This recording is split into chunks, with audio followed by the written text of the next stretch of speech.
Hi, I'm Beth Comstock. I'm here with Eric Reis. Thanks, Eric. Thanks for doing what we're calling the Changemakers Book Club. I love it. Thanks. Congratulations. The book launched yesterday, right? Yes. So the startup way is what we're going to talk about. Eric Reis, the godfather of the lean startup movement. We're inviting everyone to participate. So the beauty of this is we engage live questions, and we'll keep calling for questions throughout the session. And we'll do follow-up afterwards as well. Okay. So, so Eric and I have had the opportunity to work together. So this is also special. So thank you for doing this. And Eric really helped seed what we call FastWorks at GE. And it was really, I think, with the launch of your last book. When did Lean Startup come out? Came out, we're talking about the fall of 2011, so 6 years ago. So I met Eric at a party, a book party that someone was having for you. That's right. And at the time we were looking for continuing to look for coaches and new ways to coach our innovations in GE, and your book just resonated with us. Oh, and thank you. We went on a 5+ year journey together and really brought Lean Startup to bear in GE. And I love that with the Startup Way, you're able to document and chronicle some of that. Yeah. So talk about why you felt the need to write the Startup Way. What problem are you trying to solve with this book? Well, I mean, you picked up the story right at the right moment. In the Lean Startup, I had written that a startup is a human institution designed to create something new under conditions of extreme uncertainty. And as a matter of kind of formal deductive logic, I had said, therefore, it can be used by companies of any size. Anyone who faces high uncertainty can be an entrepreneur.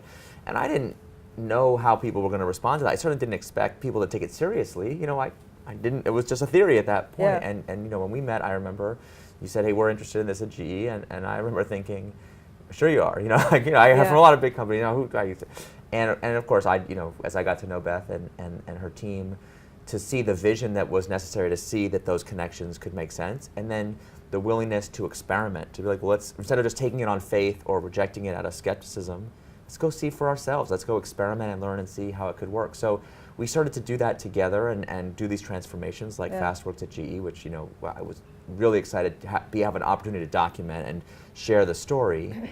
But at the same time, that's like the half of my life, and the other half of my life was all these companies that were early adopters of Lean Startup, who when I met them were just a couple founders in a garage. Yeah. They started to scale up and get to 100, 500,000, 5,000 employees, and they started to have a lot of the same issues, where they started to become interested in the management part of Lean Startup theory, which originally they're like, hey, minimum viable product, pivots, that's great. But there's all this other work I was trying to explain. This is a management system for dealing with continuous innovation. And so a number of those folks asked me to re-engage after a kind of a hiatus, come back into those companies and help them think about, if I'm the founder of a company, but now I have entrepreneurs who work for me, how do I think about that? Yeah. How do I invest in them? How do I train them and empower them? And that conversation was like surprisingly similar to the conversation we were having at GE. And when I kind of saw that similarity between those two, at the surface level, very different domains, that kind of synthesis started to germinate the seeds of a new theory that I felt like the book would be a good opportunity to talk about. So I want you to say that again. I love your description of what is an entrepreneur. So give us that description again. Sure. So a startup is a human institution, that's part one, designed to create something new under conditions of extreme uncertainty. So if you don't yet know what's supposed to happen, and it's important to remember, large swaths of business are not covered by this definition. If you are building something very similar to what you've built before, right? Think about all the existing products where we have extremely good forecasts of what's supposed to happen day by day, quarter by quarter. We can then hold managers accountable to say, look, you got to hit the forecast, and you can't use the fact that the economy is moving up or down as your excuse. But your company's not going to live very long if you're not thinking of new ways to start up. Exactly right. Why do you think Lean Startup resonated so well with people? I mean, why do you think it took off? And it really took off. Yeah, it really did. I mean, I've been very humbled and grateful by the transformation of those ideas into a movement of people who are hungry for change. So I don't care where you are in the world. Right now, there is a local Lean Startup meetup, in a city near you. So you can be with other grassroots folks working for that change. And I think a big part of it was, look, after the financial crisis especially, people were really hungry for new ideas. I think there's been a recent recognition of the importance of innovation and entrepreneurship as a principal engine of economic development, not just, it's like for regional development because we need startups in our cities and ecosystems, but also in corporate settings to realize that there is no resting on your laurels anymore. You can't do that. You got to deal with the world that we actually live in. And it's a faster, more disruptive world. Yeah, and the world's getting more confusing for folks, and the more confusing, the more disruptive, the more uncertain, the more heartburn and stress for those of us who are in a dominant market position, but the more opportunity that unlocks for those of us who seek to capture that. So my friends on Santo Row, my friends in San Francisco, the more disruption, the more chaos generally, the better, the more excited they are. So I feel like there's an opportunity for us all, no matter what kind of company we're in or organization, public sector, private sector, doesn't matter, to start to see that uncertainty and change as an opportunity rather than a threat. So I want to get into the new book, but I want to take a minute and ground everyone on your history. Sure. I want to remind everyone we're taking questions, comments. Yes, please bring them on. And the hard many of you have questions, sent please, them the in hard advance, questions. and we'll pull some of those out, Eric. But That's great. Remind everyone, you were once an entrepreneur. You've been a serial entrepreneur. What's your journey been as an entrepreneur? What brought you to this point? Yeah, I'm not one of those people that grew up hoping to be an entrepreneur and start a business one day. That was not, my self-concept was really But you as an found you engineer. were one. Yeah, I kind of stumbled into it by accident. I got a computer science degree. I'm one of those kids that was programming computers in their parents' basement. Like, if you have a stereotype about that, That was you? that was me. And all I wanted to do was program computers. That was my first professional love. And I was in college during the dot-com bubble. I got swept up in dot-com mania and did a startup from my dorm room that I like to joke, I had the first half of the movie The Social Network experience, right? The part where we built this awesome product with our friends in our dorm, not so much the part where we made any money. And made billions of dollars. dollars. Yeah, didn't so much make the billions of dollars. And, I couldn't stop doing it once it started. I got addicted to the idea of entrepreneurship as a way to have profound impact through technology.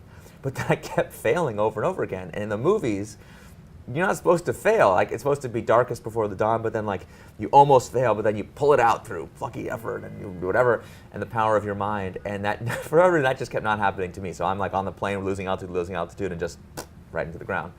So eventually, I started to question whether the way I was being taught to build startups actually made sense. The big long-term waterfall development, the stealth R&D, the kind of secrecy and perfectionism that used to be a part of engineering culture in Silicon Valley, although it's really has started to change. I was trained in that. They called it the manufacturing metaphor of software development. Stages, like an assembly line with different stages that you go through, different gates between the stages. And I was really pissed off actually later when I learned that they don't even use that in manufacturing anymore. Like, lean manufacturing left that behind 50 years ago. So I was like, why are we using this outdated metaphor to build these high-tech companies? And anyway, I finally had some success as an entrepreneur doing things that were really different than the status quo at that time, what we now call minimum viable product, getting customers involved in product development way sooner. We started to do A/B split testing at a time when that was considered a direct marketing technique. So software people would be like, when we were doing direct marketing and engineering, now it's really obvious, but that was new then. Continuous deployment, build, measure, learn, all the techniques that we now make up Lean Startup. I had an intuitive grasp of those that just felt right to me. And it took me a lot of years after I started to use them to be able to explain to people why they work. And that's where ultimately the theory of Lean Startup came from, drawing on ideas like lean manufacturing and customer development and agile development and design thinking. And that synthesis of those different pieces together, distilled down for something that's as practical as I could make it for actual practicing entrepreneurs. That was my aspiration. Well, I remember the sales pitch I had to make inside GE about what Lean Startup is, but it was like, lean manufacturing, now we just need a startup guy to tell us what it means to be lean and to be customer focused and to work with speed. So we had it there all along in manufacturing, but we didn't have it in the right way. And that's a recurring theme I see in these transformations. You have to connect the new thing to what the company is good at. Yeah. You can't just come in and say, everyone's stupid, you're all wrong, you're all bad. That's such a point. That happens too often in change, and it's why things don't work. And you were very good coming into GE. One of the things I loved especially about you and coming into GE is you were the innovator's champion. Mm-hmm. You were always taking up hey, these aren't bad people. They're not doing stupid things. Right. Let's get to the bottom of what the problem is. And so is that a natural approach, or did you learn that because of the entrepreneur's way? I think it's definitely the rough edges had to be sanded off for my personality. Yeah. I grew up, I was one of those kids that I had humility problems. So I had to learn the hard way through failure, really. Entrepreneurial failure is very humbling and it's very helpful. And at the time it was horrible, but in retrospect, you start to realize that you don't know everything, and the world is more complicated than you thought, and you can't just sit at a spreadsheet and analyze everything that needs to be done and come up with the right answer. in life, a lot of times there is no right answer. There's only like least bad answers. And so that, I think I brought that to bear here. And I don't know, my being in places like GE, yes, there's frustration around bureaucracy, and of course there's a lot of things that need changing, but the people who are there tended to be really high quality people, really smart. Yeah. And I started to realize that with so many people that worked there, we actually had a bond of shared entrepreneurial mindset and creativity, but we didn't look the part. If they walked around, South of Market in San Francisco, you wouldn't say, "Oh, look, an entrepreneur." They'd seem out of place. And we did some we brought some GE people. Yeah. We did some cross-cultural immersion. Sometimes we go quite funny, but it doesn't matter what you wear. It doesn't matter what your health benefits look like, or whether you eat ramen noodles or whatever. What makes you an entrepreneur, going back to that definition, is the mindset that you bring, the kind of problems that you try to solve. And once I got over my own prejudice about that, then I started to see, there are these strengths that we can draw on to say, look, the company just needs to take something it already knows and apply it in a new domain and forge those connections. That was really helpful with lean manufacturing and Six Sigma. It was really helpful, like with the scientists at the GRC, right, for them to see this as applying the scientific method to business problems. So we would, wherever we could find those points of connection, we would always make them. Yeah. Now you brought up failure. Let's jump into failure. We got quite a few questions coming in yeah. on failure. Sunil Mundra on Facebook asks. Sunil says experimentation is essential for innovation, and by definition, experimentation comes with the possibility of failure. But how do you? He goes on to say, how do you contain, mitigate, avoid failures without killing that spirit of experimentation? Yes. Because too many failures doesn't get you very far, right? So how do you navigate that tension? I was at a talk, one of the talks I gave on this tour, someone said to me, why are you always telling people to celebrate failure? Failure is something to celebrate, it's bad, And I had to be like, listen, hold on, time out. You can read every word of every page I've written. I never told one person to celebrate failure. Okay, failure is not good. First of all, some failure comes from incompetence. So why would we celebrate that? Yeah. But on the other hand, we can't say that any time something goes unexpected, not according to plan, that's a failure. That's too high a standard to hold human beings to. And secondly, especially when we're trying to do something highly uncertain where we don't know what the hell we're doing. So of course there's going to be, like, I don't even want to call them mistakes, unexpected things that happen. Now, in a scientific lab, we don't have this problem. We worked this out, 200 years ago, that the experiments you do that don't turn out the way that you expect don't make you a bad scientist. They are the opportunity to learn something new, and hopefully through a series of experiments, you eventually start to figure out what the underlying phenomena is.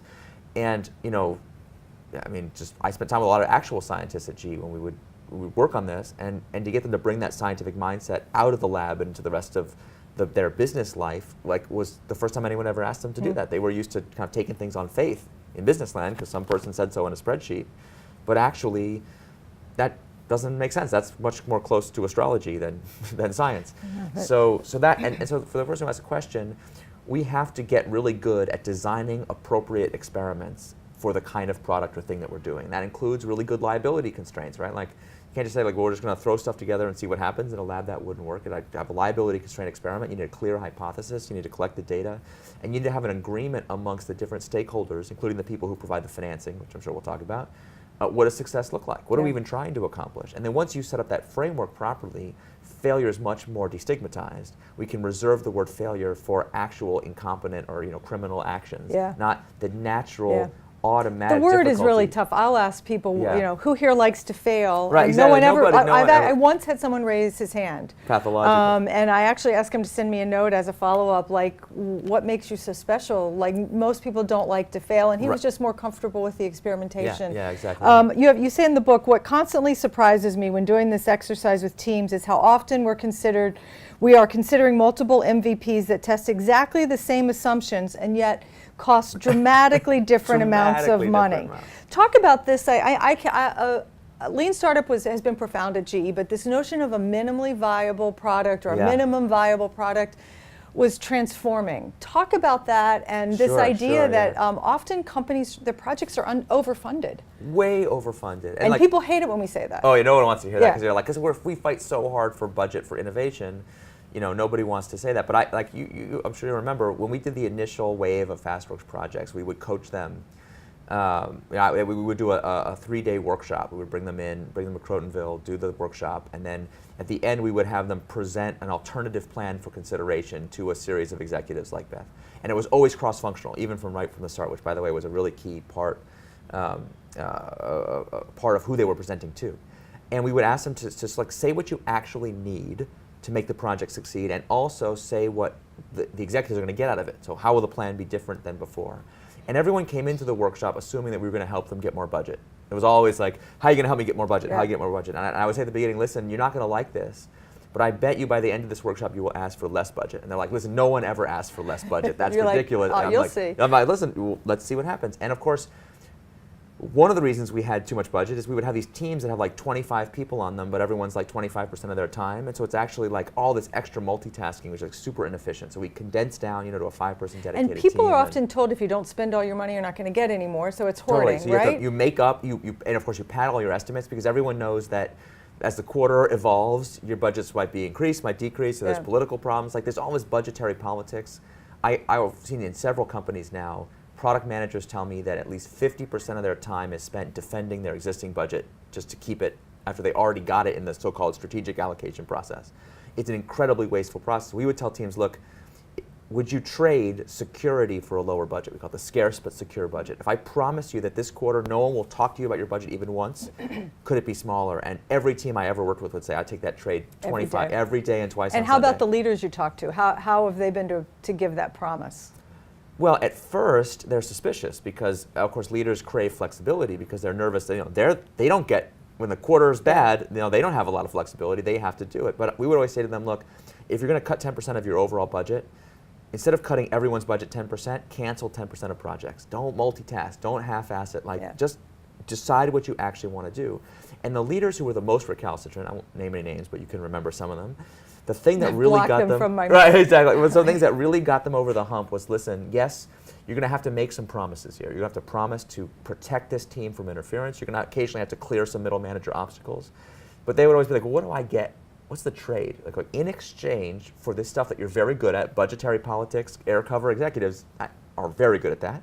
In exchange, you will get frequent updates about the actual honest-to-God progress of this project with no padding, no BS, like the real thing, and this team promises to pivot, change direction when they encounter difficulty without giving up the overall vision of what you're trying to achieve. So you get a lot more looks and a lot more understanding of what's really happening in real life. And we would see these projects evolve over time. I think of a couple where they pivoted 3 or 4 times. The pivots were extremely difficult because no one wants to admit that they didn't get it wrong, but they got there.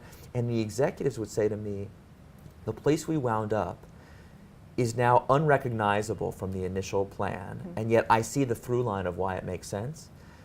I wish we had had that idea initially, but even I have to admit, it didn't occur to me to do it that way. And now that we're on this new path, it's obvious that we're going to, once you go through that process a couple of times, you're like, right, it allows me to bring in market intelligence and reality into my thought process. It actually makes the executive smarter. They like looking smarter. Well, one of the things we noticed here were people started to volunteer to say, hey, I don't need as much money. Totally. They were able to get more throughput.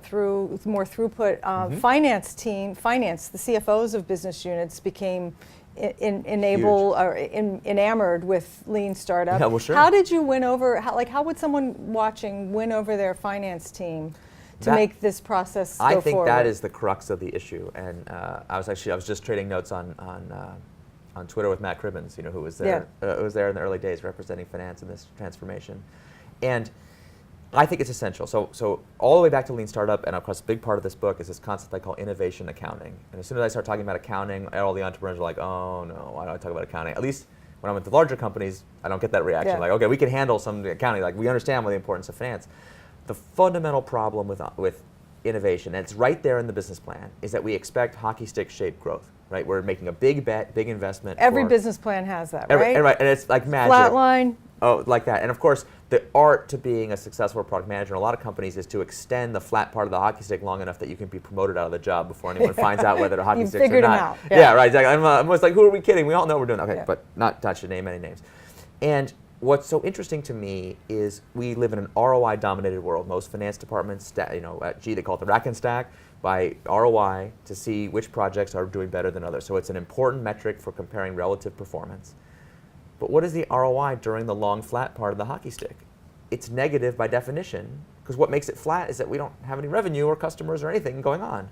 So when we're in that difficult initial stage of a project, how do we rack and stack? How do we tell who's doing a good job? So I believe that we fundamentally need a new accounting discipline that focuses on the leading indicators of future growth and allows us to compare who's actually doing a good job at validated or scientific learning between projects. And I know that sounds very dry, but it's really important. Well, what's awesome about it is it allows us to have a much more productive negotiation with finance, because we can have a team, like, because finance, people present all kinds of BS to them all the time, right? Because they control the purse strings, and people are like razzle dazzle. Yeah, and they want to allocate their cap. I mean, let's give them a break. They want to allocate their capital well. They want more bang for the buck, right? I mean, and that's their job. That's what they get paid to do, and we need that. The modern corporation couldn't function without that. Yeah, I want to come back to the modern corporation. We talk about that a lot. So what we have to do is like stop trying to BS finance. First of all, you can't. It doesn't work. Like, these guys eat spreadsheets for breakfast, so you can't trick them. It's not going to work. Instead, and they can't return learning to their limited partners. You can't put learning in the quarterly report and have Wall Street. Right? Well, you'd like you to think you could. Yeah, I mean, we all wish, but that's not how it works. Yeah. We have to be able to say that this is a for-profit company, especially, but even in non-profits, we have to be able to prove that we're having an impact. That's like the essential question of entrepreneurship. How do we know we're having an impact? So by presenting a quantitative, rigorous, mathematical framework to finance to say, listen, can we have an honest negotiation about this? Can we reveal to you what we're really learning, show you the proof that we're on the right track, and say, we have not achieved the goal yet, but we are making definable progress, and you can meter or stage your investment proportional to our progress. So instead of having these massive padded annual budgetary fights, say, listen, give me a limited budget, but give me an opportunity to pitch for more budget. It's kind of like a line of credit, basically. Like a line of credit, yeah. I mean, if there was such a thing as a line of equity, in the startup world, that's what it would be. Yeah. It's like, I'll give you a little bit, you give me a little bit, and we work together constructively. And I've seen the most scary, feared, hated finance people in some companies become transformed into really helpful partners. I have too. It's been amazing. It's incredible to see, right? So we're getting a lot of questions. I want to just sort of go through some of these. Love this. So Tim Montgomery says at GE, making change last was one key component of driving change, both making change stick to drive tangible results, but also to enable a continuum of change. Yeah. What do you recommend in terms of rhythms and rigor needed? You talked a little bit about some of this. Yeah. He says in your words, you talk about transform culture and drive long-term growth. Give us some sense. This is right what's from the cover. right Yeah, in good. here. Walk through some of those processes. That's super important. So, look, let's be honest, okay, for a second.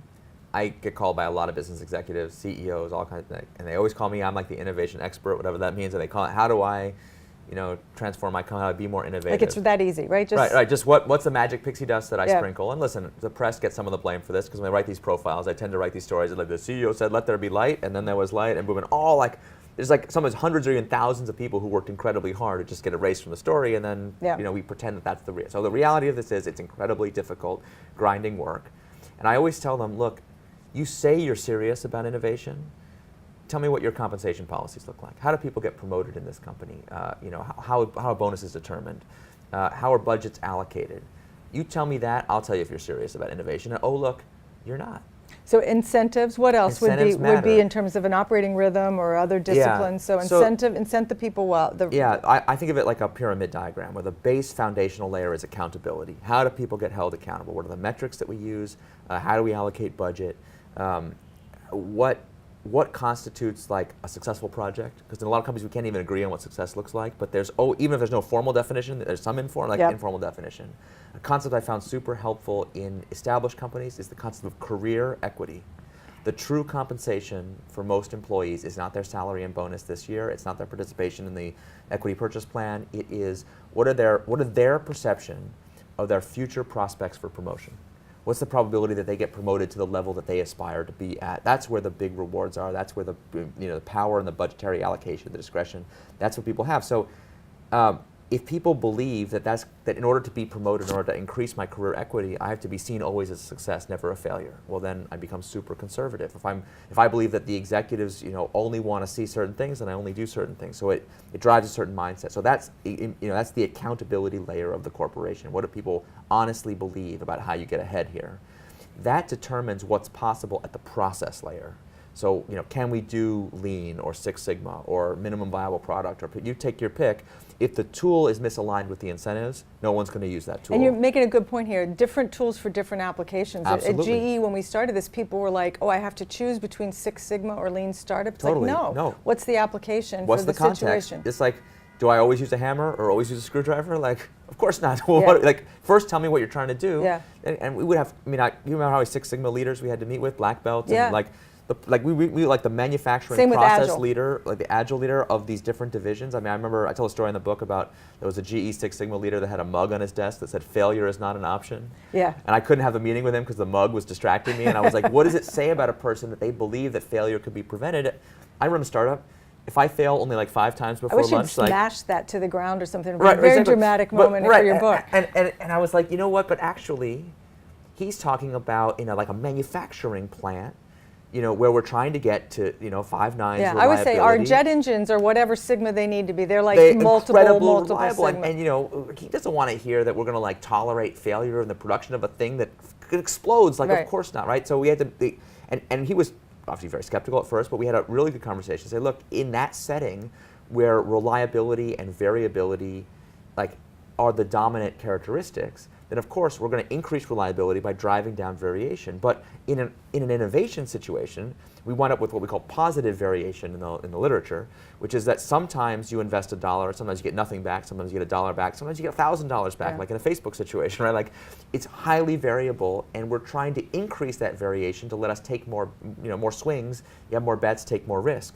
So we can do that in a smart way. It doesn't make Six Sigma obsolete. It just means different domains, different tools, and that was a really important lesson that that helped us then drive the right kind of culture. Because I think when people think culture, they think soft, posters on the wall, Yeah. beanbag chairs, or whatever. No, culture is the muscle memory left over from the process decisions we made in the past. So it's the way we work good way to when say no that. one tells us how to work. So say it again. It's the way we work when no one tells us how to work. So when I was at the GRC, we had a session. I The remember GRC once. is G's Global Oh yeah, Research sorry. This Center. is like the PhD scientists. Some of the smartest people I've ever met in my life, working on the craziest. I mean, talk about Muppet Labs. Like, it is the crazy zany stuff in there. It's amazing, world-changing stuff. Half of which, of course, won't work, but like that's the idea.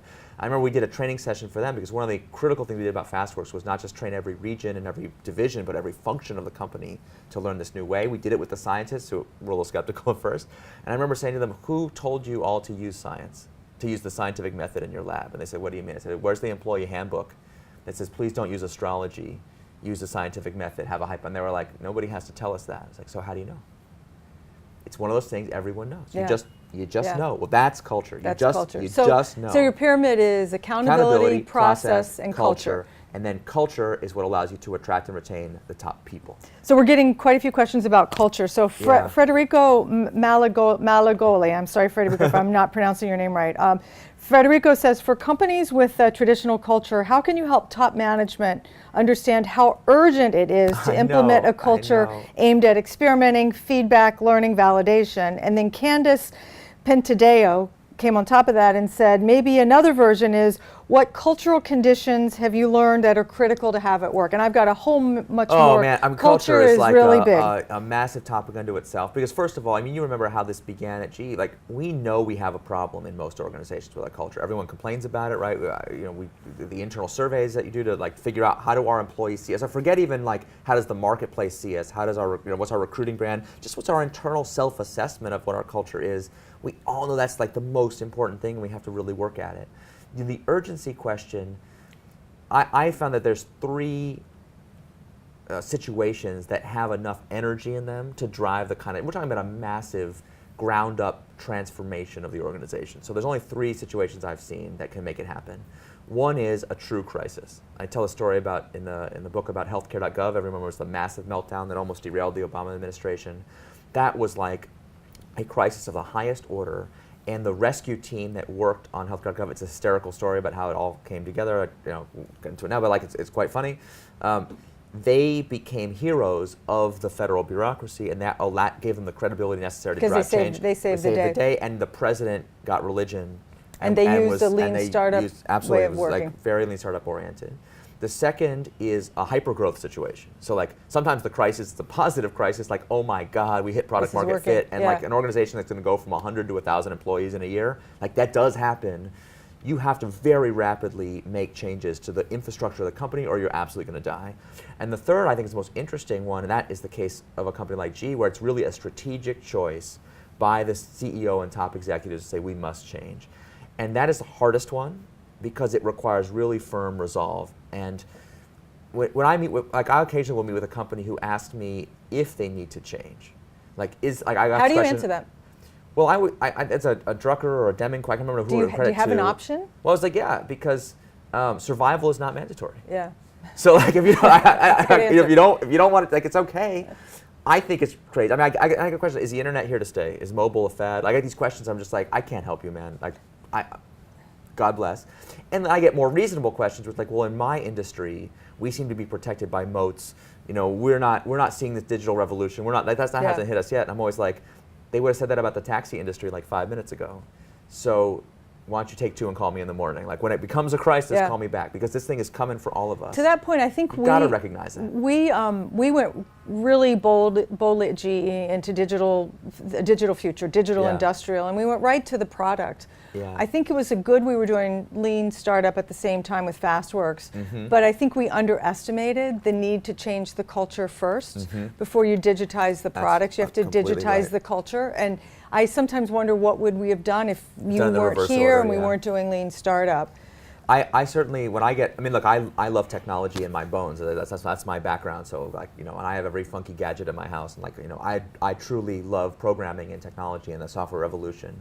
But even I would say, for a company to adopt a digital transformation and to really get the magic of it, you first have to make managerial and culture changes. That's actually a prerequisite to being able to use the digital properly, because there's so much BS. Like, people are like, there's all these IT vendors selling magic, and the problem is that IT transformation really is magic, but that doesn't mean that everyone who says they have magic has the thing, right? So if you haven't learned the managerial techniques of iteration and testing and MVPs, it's very difficult to figure out which digital thing is real and which is snake oil. And as much as it pains me to say that you can't just throw a lot of money at programmers, there's a prerequisite step that I think a company has to take to have the transformation be maximally impactful. So you're talking about the kinds of functions and roles. Lisa Meyer asked a question on LinkedIn. Lisa says, culture doesn't just happen, it's created, what we're talking about. And she specifically says, what kind of a workforce is hired in the startup way? Like, talk about some of the, you know, I mean, I know you worked here with some of our colleagues. Talk about the kind of people that you're seeing come forward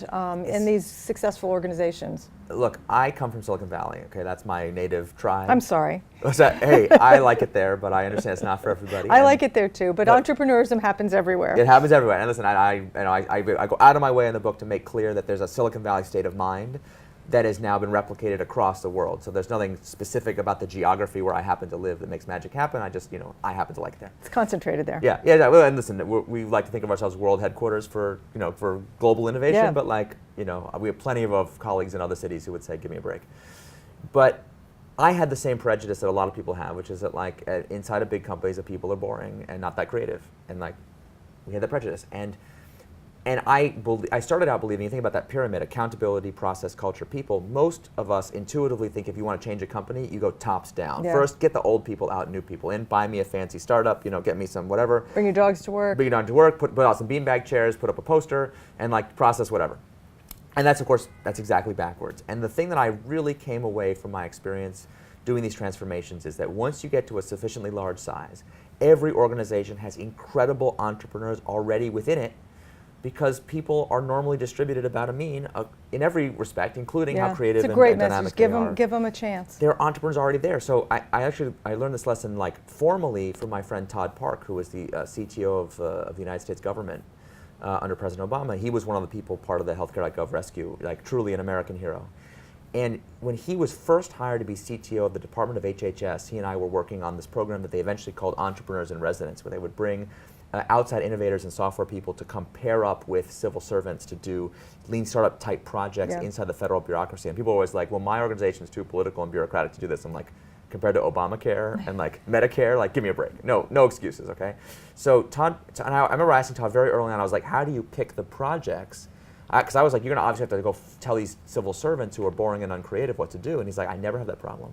All I have to do is find the existing innovators who are already trying to get stuff done with two hands tied behind their back and take the ropes off and pair them up with someone with some skill, and every they did these incredible projects that we can get into. That's what I loved about the experience. Such a cool thing. At GE, having you sort of stand up and say this is the lean startup way. Yeah. Allowed people, it was a filter. It was a way for people to say, I'm in. out of the woodwork I'm to do in. it. I mean, there's a story of Mike Mahan, who was someone you and I both love. He was at GE Appliances, and basically his leadership team said, don't work on that. And he said, no, I'm going to find a way to make it happen. He went underground. I remember so clearly like it was yesterday that he was one of the early projects that we worked on. He was working on this crazy 3D printed refrigerator. I mean, it's just a very cool thing. And it was one of 8 projects in a batch. We used to do the projects in Fastworks in batches. And one day, I'm getting an update presentation on how the thing is doing, and it said 7 out of 7 projects are doing fine. And I was like, pardon me, weren't there 8 projects a second ago? And everyone's like, what 8 projects? Like, what happened to Mike Mann? He had been disappeared. It was like George Orwell. He never existed. His project was never in Fastworks. The witness protection program. Yeah, like the politics or whatever. And so I was like, oh, his project must have died. I paid no mind.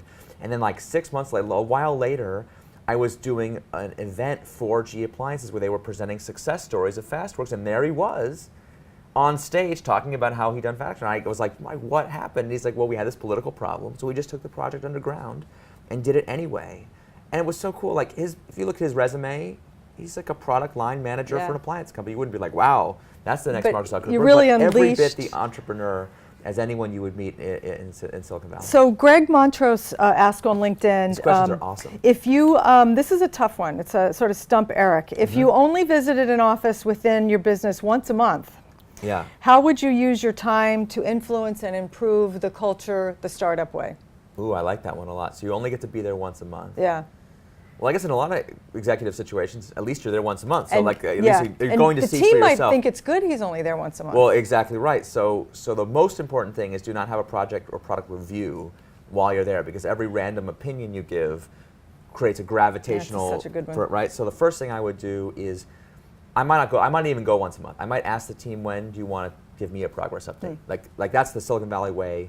I talk about in the book, we have a certain set of management practices that we don't talk about as if they're management practices. We just take them for granted. Like every startup has a board. Every board meets in a certain cadence. We do metered funding. There's certain things we do it automatically. So first thing I might do is reverse it and say, when should I come for an update? You call me, and I'm available to go there anytime.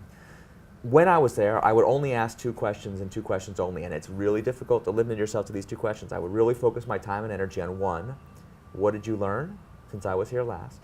And 2, how do you know? What is the evidence that the story you're telling me is true? And if you also implicitly tie those questions to your willingness to keep funding that project, you will be amazed how quickly you can dispense. Let's repeat those questions again, because those are powerful for any leader, team leader. Anyway, my absolute favorite questions. What did you learn, and how do you know?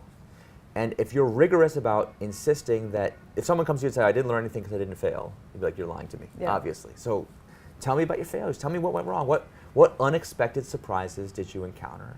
And then you gotta be rigorous. You gotta say, well, is that a just so story, or do you have some evidence? And the first couple times you do it, teams may not be used to that, so they might not have any evidence, and they might say, well, what kind of evidence are you looking for? And I'm like, well, give me some. Like, what are the metrics? What did you do? And then, of course, in the book I have a lot of suggestions about how you can structure the conversation. But if you really just give us one of the ones from the book. Yeah. So what we're looking for are leading indicators. So what is a metric that is just as true with 5 customers as with 50, as with 500, as with 5,000? So it can't be any gross numbers, like how much revenue did you get? That's irrelevant. But something like, what percentage of customers, when offered like a brochure describing this product, asked us to take the next step in the sales pipeline? So a conversion percentage. Like, here's a great one of my favorite GE projects was, I want to make sure I'm saying the right thing. You'll stop me if I'm not supposed to say something. They were selling a medical device, super value medical device in rural China. So this is an American team, but like part of the regional strategy in China, and they had this idea that hospitals and doctors would benefit from this product. It was like one of these great projects that's like could be a commercial benefit, but also a tremendous humanitarian benefit if it worked. And the problem is that medical devices are regulated, so you can't just go with your minimum viable product and stick this on patients and whatever. There's a process. And after the Fastworks workshop, we came up with this plan where they would built a semi-functional prototype. It was not designed to be used on a patient, but enough that you could show it to a doctor and then say, Does this seem like something you would want your hospital to have? Well, they went to China. They showed this prototype to doctors. Every doctor they met with said, "Oh yes, I would absolutely recommend. I'd like it. It's terrific. Good job." And especially because there's a cultural difference. Well, it's not like so acceptable to say like this is terrible. So they got this positive feedback. They were off to the races. They said, "Well, what's a metric though? Just because people say they like something, is that good enough? What's the metric?" Are they going to buy it? Or are they going to use it? So the thing we came up with, the leading indicator we came up with is, well, ask each doctor, would you be willing to sign a letter, write a letter in your own name on your letterhead to the administrator of your hospital, recommending that they purchase this thing when it becomes available? That's perfectly legal. There's no money changes hands, but we call it the exchange of value. Will the customer give you something precious to them in exchange for access to the product that you're offering? And the first 10 doctors in China they showed this to wouldn't sign a letter. Even though everyone had said they loved the product, they wouldn't sign the letter. Oh, interesting. Now, in a lot of corporate contexts, that would be considered a failure, and now the project's in trouble.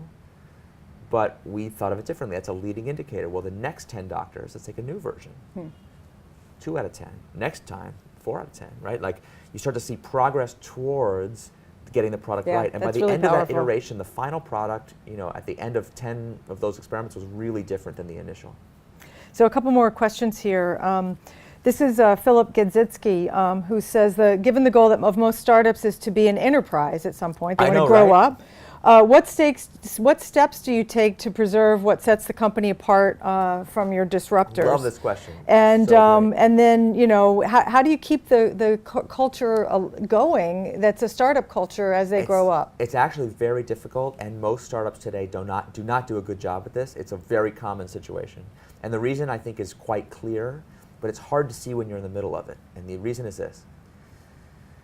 When you scale a company rapidly, like I was doing a town hall meeting at a startup the other day, and they had gone from 100 to 1,000 employees, I think in 18 months or something like that. It was an order of magnitude, 18 months, 24 months. It was like very fast expansion. And everyone in the company was having a lot of angst about where our startup DNA go. We used to be fast and nimble and bold, and now we just see ourselves, we don't ship product as often as we used to. We're more conservative. What happened to our culture? And I remember saying, okay, everyone raise your hand if you remember when this company was an underdog, right? When it was not product market fit, and where people were, and like 5 people in the room raise their hand, right? Okay, how many people in this room joined the company in the last 6 months? Almost every person raised their hand. So if someone joins a hyper-growth startup, what were they doing before? What was their previous job? What are the odds that they were the founder of a hyper-growth startup? Not very likely, right? Much more likely that they were what? They worked at a big company. Maybe if you're lucky, they're a student right out of college. Like, they bring with them all this cultural context and all these beliefs about how work is done. And if you don't acculturate them into something different, then your company eventually becomes the average of all those experiences, all going to be big company experiences. So if you want to fix that, what are the tools at your disposal? Well, compensation, training, education, budget allocation. You're like, those are all big company things. I don't want to be a big company. It's like, well, do you want to use the levers at your disposal to drive culture through accountability, process, culture, people? Or do you want to become the thing that you were fleeing when you founded the company in the first place? Like, that is a really existential choice. Many founders make it wrong. Yeah. So we have a few minutes left. To sum up the startup way. You talk in the beginning of the book. You talk about sort of the 5 key principles. Can you just summarize those? I think it'd be a great way for people to think about going and using the book as sort of a field guide, if you will. Yeah, the absolute hardest part of any book to write is the introduction. You need to try to figure out how do you distill down all the stories and case studies and all the things you want to say into a framework. So this was my attempt to do it. So principle number 1 is what we call continuous innovation. So if you read the Lean Startup, that's just kind of like picking up the argument from Lean Startup, which is that in the old days, we treated innovation like it's just something that happened every once in a while. So like it was a thing. You get lucky, you have an innovation, you get to product market fit, hooray. The world that we live in now requires continuous innovation. As soon as you do something good, competitors are going to copy it. As soon as you figure something out, someone else and a global competitor is coming in to do that replicate that same thing anywhere. So we have to be constantly reinventing, rediscovering, relaunching new things.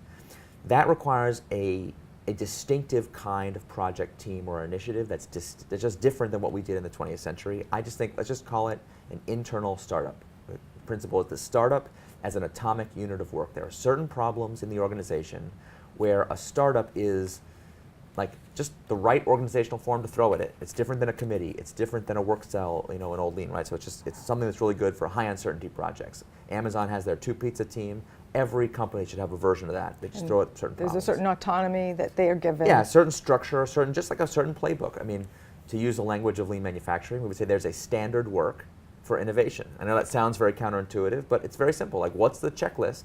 And if you don't think Silicon Valley uses checklists, let me tell you that every single company in every single venture portfolio, it's incorporated and organized the exact same way. It's a checklist. But if we're going to have these entrepreneurs running around inside our organization, who's going to manage them? I call it the missing function in the corporate org chart. Nobody comes to work every day saying, my job is to think about how do we commercialize new ideas? How do we enter new markets? Like that's a discipline that we can get better at. I think we should call that function entrepreneurship. That should be a career path that people can have in the company. It should get to be in the matrix management organization. It should have executive representation, and it should be something where we cross-train against different kinds of entrepreneurship. I feel like I've spent my whole career fighting for that one. I mean, Beth is the example par excellence. And if we're going to add to the org chart, now we got a new problem. So it's like each problem begets another problem. Well, now we get a problem, which is now we have to change the company. Well, that's like, to me, it's a transformation so profound, I call it the second founding. You're actually founding the company all over again. And in some companies, Thomas Edison's been dead a long time, so we don't actually have the founder here to do it. We've exhumed him. We summoned his spirit and his ghost. Spirit, I was with Walmart, and they had these incredible posters of Sam Walton all over the building, and the conversation we have is like, would Sam Walton do it that way? Would he? Could he even get a job at this company now? Right? Like, how do we revive?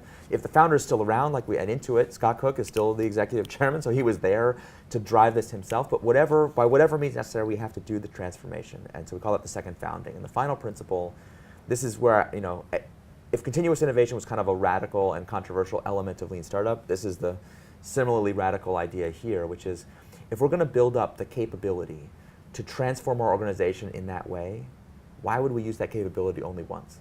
Like, can we be real for a minute? What are the odds that I'm like, hi everybody, I have written the last book on management. There doesn't need to be any more business books. It's all figured out. The 21st century, it's going to be uncertain, but we have all the management tools. Like, come on, what are we talking about? Of course, you have to break it to the team at Currency here. Right, exactly. Like this is not right. There's not going to be any more. We're not going to publish anything else. Like, I just feel like, give me a break, people. We know for sure that the world is going to get more uncertain and more fast and crazy, and so we're going to need new organizational forms in the future. Let us treat transformation as a continuous discipline. And let's say that the function of entrepreneurship, among its many responsibilities, new products, new market entries, new IT systems, new internal gatekeeper function, should also have as part of its mandate experimenting with new organizational forms so that we can be ready for the next and the next and the next transformation. That's so well said, and I think it sets up a great way to think about the startup way, and it's an ongoing process. You're never done. You're never done. You're never very done. Frustrating. So you're reading the book a lot, you're practicing this a lot. So I want to take a minute for my colleagues at GE. Yeah. There's been a lot of change at GE. I know you've been asking the media about it. Like what words of wisdom do you have to people at GE, but other companies where you're going through change? It's a bit of chaotic change in some industries, in some leadership transformations. How do you use the startup way at that? You mentioned one of those critical points is when there's sort of transformational change happening, abrupt change. That's exactly right. What advice can you give to folks? Well, the foundation of everything, this goes back to Toyota Production System and lean manufacturing, everything is a philosophy of long-term thinking. So we have to be able to sustain institutional commitments across leadership generations. So to me, one of the most heartening things about the leadership changes at GE is what I see and hear is that the fast-work transformation is going to keep going, and that it may not, like, it doesn't matter that we call it FastWorks and that we like at a certain point it's not a transformation anymore. It's just the way that we work. But to see it deeply embedded, and to see Jamie Miller in a new role that she's in, and just I just see so many people who have been part of the journey. Even the new CEO has a little cameo in the book, which went to press before this news, so we didn't know to do that. But no, John was a great champion. He was a tremendous FastWorks in healthcare. And Terry and Jamie and Matt. I mean, all these people who were part of this transformation, to see them rise into the organization, I think it's no coincidence. And you talk about that at the end of the book about how do we create more long-termism in business? I want to wrap up on a few more thoughts like that, but talk about that. I mean, that's also paving the way for what you're thinking about next. I'm happy to share a little bit about that too, if you like. But so no matter what the tumultuous change, look, then the stock market comes and goes, and activists and the board, I mean, all this stuff happens, and that can derail change for sure. But I always tell people, just try to keep your eye on the prize, which is the purpose of a corporation. Why do we have it? Right, to serve customers, to create value. Like all the benefits, and we talk about serving shareholders, we talk about turning shareholder value, all of that flows from a company doing its fundamental job well, and then you know. Peter Drucker said, without a customer, there is no business. There's no business. That's it. It's that simple. Deming said that the customer is the most important part of the production line. It's like that's why we exist. We are organizations in service to one another. And that's true whether we're for-profit, non-profit, government, doesn't matter. That's what we do. So if you want to enlist people in change, if you want to have people believe that the organization is going to innovate and do what it needs to do, then they have to believe that the organization can sustain a commitment over long term. So I think that's the foundation of everything. Unfortunately, we have built the ecosystem around our companies increasingly is one of short-termism and short-term pressure. So it's like a disease that has infected our politics and our capital markets and a lot of things. And no matter where I go around the world, no matter what size company I'm in, I mean, I've worked with companies of every order of magnitude from 2, 20, 200, 2,000, you name it, all the way up to hundreds of thousands. Everyone feels this incredible short-term pressure. I meet middle managers every day of my life who say, I'm being asked to eat the seed corn, to cancel the innovative project because we got to make some number because we promised something. It's just like, it breaks your heart. It's heartbreaking, and it is not financial discipline. It's not actually improving the company's future long-term prospects. I had one investor, the CEO of Manulife, you know, the insurance company. They are a massive long-term investor, and and I was asking him, how do you invest your portfolio? Because you're an insurance company, you got to think multi-decades out, generations out. He said, we are invested in forestry. And I was like, I don't understand, what are you talking about? You mean equities related to forestry equipment? He said, no, actual forests. That's like a great asset class for us because a forest matures and gives off, productive revenue over generations. That's perfect. It requires a stewardship mentality. And I had this moment where I was like, oh, right. If you want to increase quarterly returns in a forest, it's really easy. You just cut the trees down. You cut them all down. You can juice the numbers anytime you want. But it's idiotic because you've destroyed the underlying asset. How many of our companies right now, as we speak, are cutting down the trees, metaphorically speaking, by just diminishing their brand value, by screwing over customers, by squeezing suppliers, by treating employees poorly? Like, you can absolutely make the numbers by canceling innovation projects, but that doesn't create value, and let's not kid ourselves. So I really think we need a revolution in corporate governance to reestablish an older paradigm where we had trust and engagement between managers and long-term investors. Of course, that's my day job now, creating something called the Long-Term Stock Exchange, a new securities exchange that embodies those principles in the listing standards for corporate governance. And and I don't just think it's like a project for this company or that's a project pretty for bold. You're talking about starting a new stock exchange. It's a brand new stock exchange. Yes, we are in the same regulatory category as NYSE and NASDAQ. So it's definitely a long-term project. So I think we'll wrap up with a few more thoughts here. One, what motivation can you give to everyone who's watching this? Like, okay, they're hearing you, they're hearing this conversation, they're going to go read The Startup Way. Yeah, like, right. What do they need to do, let's say Monday? They've read the book over the weekend, they've watched this hopefully again. What do they need to do Monday to have a Startup Way mindset and act that way? Every FastWorks training we did for every senior exec, we did this at GE, we did this roadshow, and we trained every CEO of every business and all of their direct reports, everybody at a certain thousands of people. We're talking about thousands of the most senior managers in GE. I've met companies now that have fewer total employees than managers we trained in FastWorks at GE. So they're like, our company's too big. I'm like, I don't buy it anymore. Yeah. Every one of those workshops, we always ended with the same ask of the people. We would do learning by doing and projects and all these things. And I said, the very last thing, listen, just do me a favor. I want you to try to put these ideas into practice on Monday. I don't mean think about it on Monday. I mean run an experiment end to end on calendar Monday and buddy up with someone else in the room to compare notes on Tuesday. Force yourself to do, build, measure, learn in a little way. Put these ideas to the test and find out if I'm full of crap or not. Because I wish I could tell you, if you read this book, magically all your problems will be solved. Just buy this book for everyone in your company and ta-da. I mean, of course, like my publisher would love you, buy as many copies as possible, buy 2, buy 4, vote early, vote often. But come on, that's not how this world works. That's not how change happens. It happens because we make the ideas our own. And if you're skeptical, then I would say, great, let's go find out if you're right. let's run an experiment. And if you're really enthusiastic, I would say, great. If you're right, let's go run an experiment. Either way, let's find out if this really works, and does it really work for you?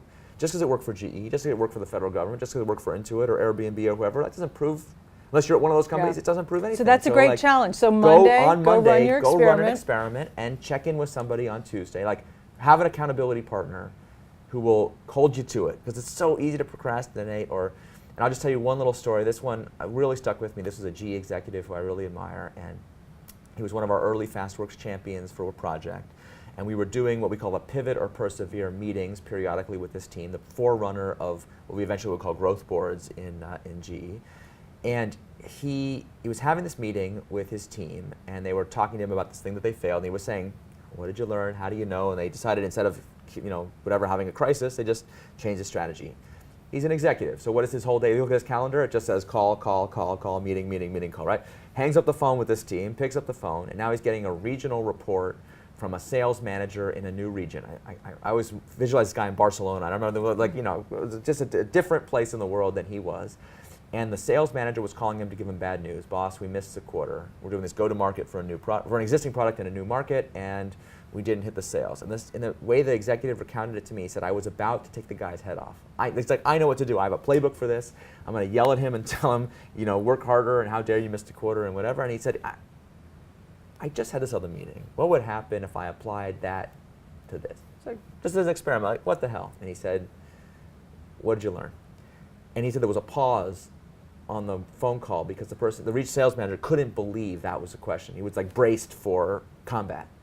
And the region said, well, boss, there's a problem. There's a local competitor in this region, and the needs of this, like the go-to-market strategy we use in the United States is not going to work here because blah, blah, blah, a distinctive thing about our market. And he said, well, how do you know? And he probed to make sure he wasn't getting at some line, but that was a real thing. And on the phone together in 5 minutes, they sketched out a new strategy to run a new version. He hung up the phone and said, I would never have found that out using the playbook that I had been taught. And it was like, it was just a little experiment. It took him at most half an hour. So like, try that. Listen, I could be wrong, but try it. So I'm hearing you say the assignment is to experiment, to test your entrepreneurism. And for people who are watching who are seeing this and saying, but I am entrepreneurial. Yeah. I work in a big company, I work in a small company, I'm entrepreneurial. Right. Find your tribe. Like, there are other people. How do they they find their tribe? How do you recommend that they do that? Yeah, well, within an organization, the answer is a little different depending on what level you're at. I mean, of course, there's if you are a line practitioner, you want to find like-minded other project leads, who maybe you can compare notes with. At the more middle and senior levels, I actually feel like almost every company I go to, the managers have what I call the little black book. It's like, listen, if you have a really gnarly project that is like career suicide to work on, and it's probably going to fail catastrophically, who do you call to put in charge of that project, right? Like Mike Mahan. It's not like he says his business card doesn't say entrepreneur, but it's not a coincidence that he got assigned to this thing. Somebody knew, oh, you know what? That guy has a glutton for punishment. He doesn't care about his career equity. He will tank it all for the right cause. So volunteer for those tough, gnarly projects. If you have a little black book, get those people together. Yeah. Get them in a room. You're all invited as my guests. Come to Lean Startup Conference. You can meet like-minded people at other organizations, before and after. It's coming up in a couple weeks in San Francisco. But think of yourself not as a corporate outcast, but as a corporate entrepreneur. Yeah. And then forge connections. There's an entrepreneurial scene in your city, I guarantee it. Yeah, and entrepreneurs are everywhere. I think that's the other thing. And the other thing I think we've seen and we know is change starts with you. So maybe it's just be entrepreneurial in the way you do your job, entrepreneurial in the teams that you work with. It's about behaving in a different way, not needing permission. That was a lot of what we had to get over together. Totally, and it sounds so simple, almost to the point of cliche, just to give people permission. And I can't tell you how many executives are like, what, I'm just going to give people permission, that's all I have to do. And I'm like, well, you're actually paying them to prevent innovation. It's their job, and they'd be fired if they didn't do it. And so this is not some kumbaya thing. This is a deeply structural problem that organizations have to overcome. But the structure affects the mindset. So if you have discretionary budget over anything, and look, all of us have some discretion, you can experiment yourself before you make structural changes. I always try to keep 10% of budget for experimentation. Just even if your job, and we do this program at G called FastWorks Every Day, where we would do this training not for the big important projects, but just for everyday stuff. And I remember one great story about someone who had to do a PowerPoint presentation for their boss, and they were like, well, who's my customer for this? And instead of like going off and building the PowerPoint presentation, they're like, maybe I'll just figure out who's supposed to be in the audience that my boss is presenting to, spend 5 minutes with them to understand the purpose of this PowerPoint. And they were like, they went to the person, they were like, we don't need a PowerPoint for that. Like, boom, instantly, like, right? Oh, my weekend was just rescued instantly because the customer doesn't need the thing I thought, right? Like, don't make assumptions, go test and experiment. It doesn't have to be huge to start.